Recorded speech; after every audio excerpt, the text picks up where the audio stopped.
What's up, dudes? Welcome back to the channel. It's day 2 of my E3 challenge. Well, it's week 2 and 2 days. Today is the big day for Nintendo. Microsoft had their presentation the other day, and it was good. I'm sure Sony will wow us in their own way, but no anticipation rivals Nintendo's presentation today, in my opinion. The hype is so thick, I could cut it with a butter knife. I felt a glimpse of this adrenaline rush yesterday when Ubisoft announced the Star Fox team would be featured in the Switch version of Starlink. I jumped out of my seat, followed by all kinds of shouting, a lot of hell yeahs and other words I won't repeat here. And my wife thought I was crazy. Seeing Shigeru Miyamoto, all smiles, had me so happy for Nintendo's continued collaborations with Ubisoft. Anyway, so first, let's talk about what we know, and then I'll move into personal predictions pertaining to some of the games we can expect, and even some of my personal predictions, even if some of them are wishful thinking. Okay, so we know the 3DS is here to stay for at least 2 more years, so it's safe to assume that we're going to see more than Luigi's Mansion.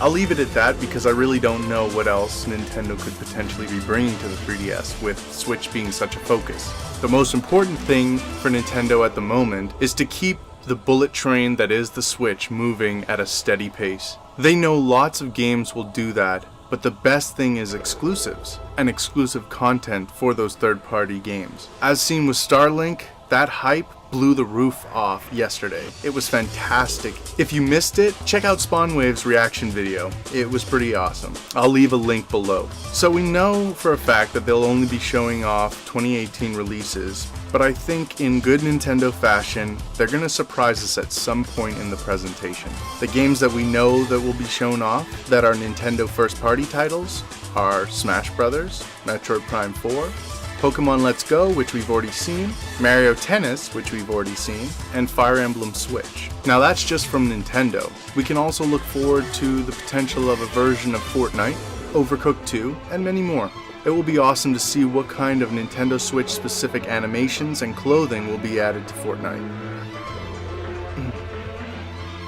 I know there will be a lot of people happy with this announcement. Isn't my cup of tea, but I'm happy for those who dig it.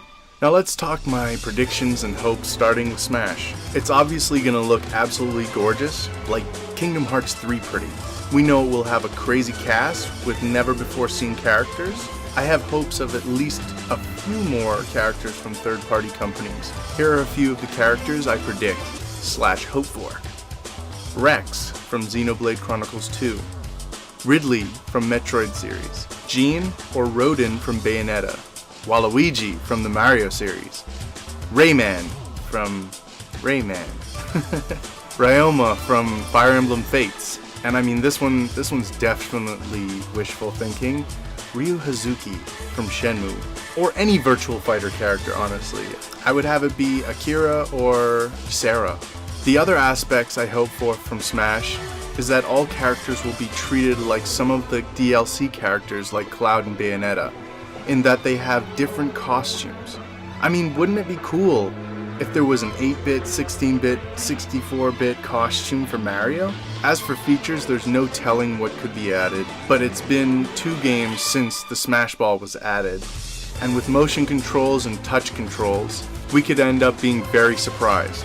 I'd definitely like to see an end to the constant cloning of characters, and with their final smashes. Now let's move on to Metroid Prime 4. My personal, most anticipated game of E3. I mean, don't get me wrong, I love me some Smash, but Metroid Prime holds a very dear place in my heart. There's a lot riding on this game for me. I'm cautiously optimistic. The series has always been known for beautiful visuals, but a slight style change in Corruption has me a bit worried of the art direction in this title.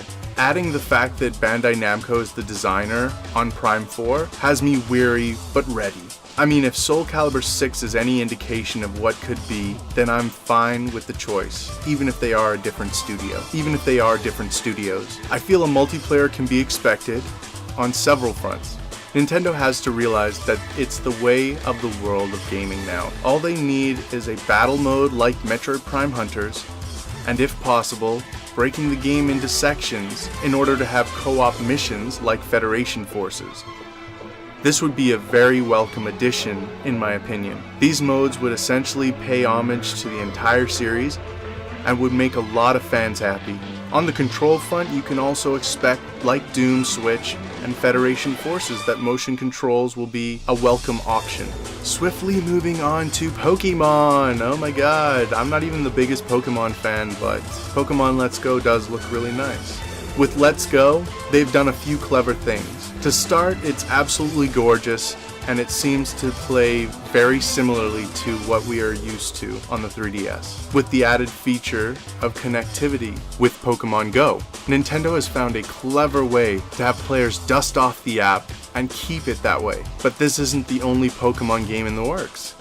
A main Pokemon will be coming to the Switch next year, and while many see it following a similar path, I believe it will be a series shift in terms of presentation and even gameplay. I mean, imagine a Pokemon universe populating a world like Breath of the Wild. That would be so epic, right? Especially when you consider the beauty and tranquility and size of Breath of the Wild. On to Mario Tennis Aces. I played this game a couple weekends ago, and it's amazing. I'd been saying that a story mode needed to be added to their sports games for quite some time, so I'm really excited to try this out. I'll talk more about this game in another video on the future of Nintendo sports games, because I believe that this game is the beginning of that. Last on the game front is Fire Emblem Switch. I have no idea what to expect, but I do know the game will be more beautiful than the series has ever seen, and I'm excited for that. Okay, the three things that I'm going to touch on next are truly my personal speculations and hopes. First, I noted while playing Mario Odyssey that Waluigi's outfit kind of alluded to a future game.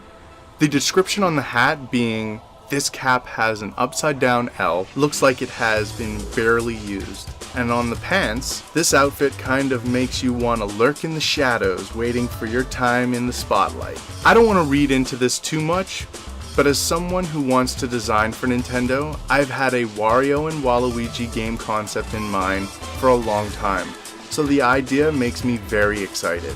The next two in my line of hopes have to do with hardware, and no, I'm not going on a spiel on a new Switch or a Switch 2.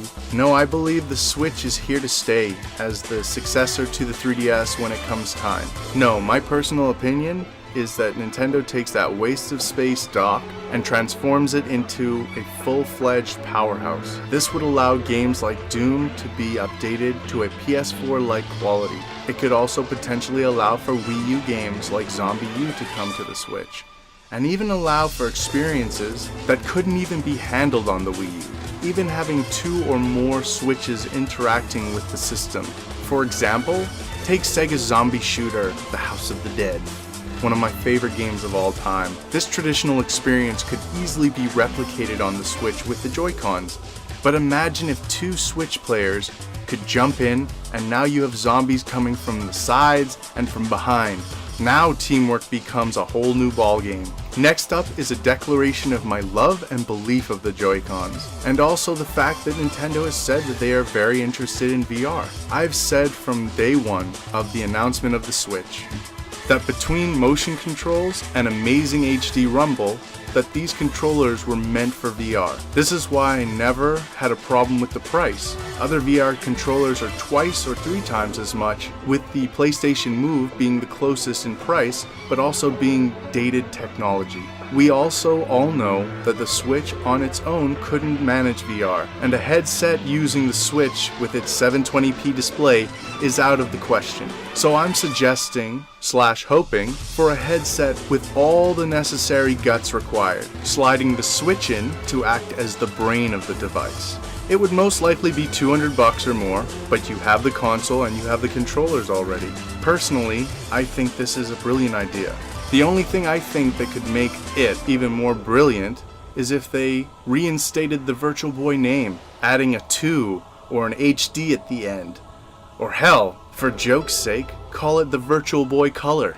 Anyway guys, that's it for me. Hope you enjoyed the video, and if you did, be sure to like and comment. And if you wish to continue with me on my journey, hit that sub button and follow me on Twitter and Instagram. All those links will be in the description below. Have a great day, my friends, and I hope you enjoy Nintendo's E3. I'm super excited, and I hope you're as pumped as I am. Take it easy, guys.